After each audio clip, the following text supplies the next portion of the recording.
அகத்தின் அழகு முகத்தில். மகிழ்ச்சி பொங்கும் முகத்தை ஒருவர் கொண்டிருந்தால் அவர் நற்செயல்களை எடுத்துச் செய்ய உடலிலும் மனதிலும் ஆர்வமும் அக்கறையும் கொண்டு தயார் நிலையில் உள்ளார் என்று தூய பிரான்சிஸ் அறிந்து கொண்டார். ஏனெனில் அவர்கள் செய்யும் செயல்களை விட அவர்கள் வெளிப்படுத்தும் ஆர்வமும் மனத்திறப்புமே மற்றவரை கூடுதலாக ஊக்குவிக்கும்.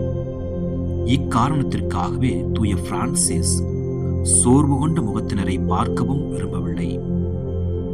நிறைவின் கண்ணாடி சபாத்தியர் 96. இன்றைய சிந்தனை. அழகு சாதனங்கள் அகத்தில் அழகின்மையை மறைத்துவிட முடியாது, அக அழகை கூட்டிவிடவும் முடியாது. அகத்தின் அழகு ஒருவருடைய பேச்சிலும் செயலிலும் குணத்திலும் வெளிப்படும். எனினும் அக அழகு ஒருவருடைய முகவாகையை சார்ந்ததன்று.